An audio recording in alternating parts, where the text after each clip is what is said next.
শুভ পৌষ সংক্রান্তি সবাইকে, মকর সংক্রান্তির অনেক শুভেচ্ছা। তো সকলের মতো আমিও আজকে পাটিসাপটা আর এই পুলি পিঠেটা করছি। এটা একটা নিয়মের ভিতরে পড়ে, আজকের দিনে একটু বানাতে হয় নিয়ম রক্ষার্থে।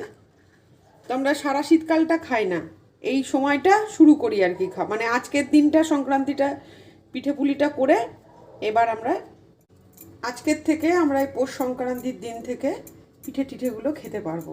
মানে অনেকে শীত পড়া সময় থেকেই খায়, কিন্তু আমরা সংক্রান্তির দিন এই পিঠে পুলিটা করে তারপরে ঠাকুরকে নিবেদন করি। যেহেতু আজকে একাদশী, সেই জন্য চালের জিনিস কিছু দেওয়া যাবে না, কিন্তু চালের একটু আমাকে আজকে করতেই হবে, যেহেতু সংক্রান্তি ওই জন্য। পাটিসাপটাটা তো আমি আগেই দেখালাম, হয়ে গেছে।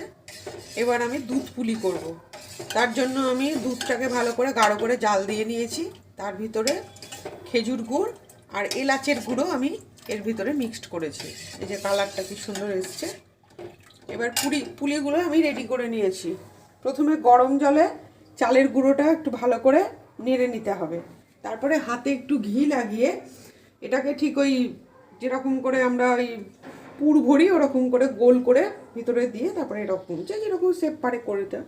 তা আমার এখানে পুলিগুলো সব রেডি হয়ে গেছে। এবার দুধটা ফুটে এলেই, গরমই আছে, দুধটা ফুটে এলেই আমি এবার পুলিগুলো আস্তে আস্তে দিয়ে দেবো।